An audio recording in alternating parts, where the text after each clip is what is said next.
नमस्कार. माझे नाव सिद्धार्थ रामचंद्र जगताप. माझ्या शाळेचे नाव सौ कमलाबाई माणिकचंद कासलीवाल प्राथमिक विद्यालय, नांदगाव. आमची शाळा मराठी खाजगी अनुदानित शाळा आहे.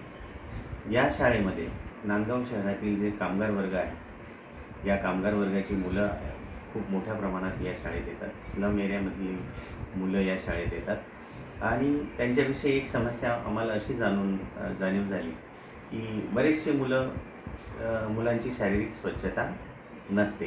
काही मुलांची नखे वाढलेली असतात, नखांमध्ये घाण साचलेली असते.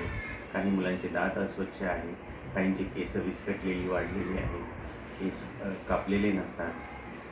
शाळेचे जे कपडे आहेत, युनिफॉर्म मळलेला.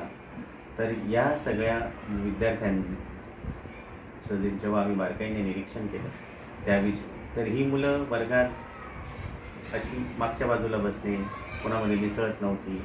इतर काही मुलं त्यांच्याशी बोलत नव्हती, इतर मुलांमध्ये ती मुलं मिसळत नव्हती.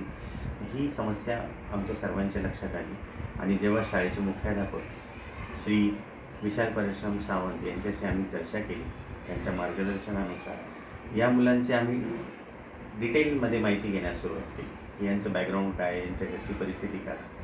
मग त्यावेळेस आम्हाला असं कळालं की बरेचशा मुलांचे आईवडील दोघंही कामाला जातात सकाळी आणि संध्याकाळी येतात. मग शाळेत येण्यापूर्वीची जी तयारी या विद्यार्थ्यांची करावी लागते, त्यासाठी त्यांच्या घरी कोणीही मोठा व्यक्ती नसायचा आणि मग ते आहे त्या अवस्थेत किंवा त्यांना जमेल त्या परिस्थितीत तयारी करून ते शाळेत येत होते. म्हणून त्यांचं शारीरिक स्वच्छतेकडे दुर्लक्ष होत होतं. आणि मग जेव्हा सावंत सरांनी आम्हाला सांगितलं की आपण एक नवोपक्रम राबवूया, स्वच्छता मी करणार, सुंदर मी दिसणार.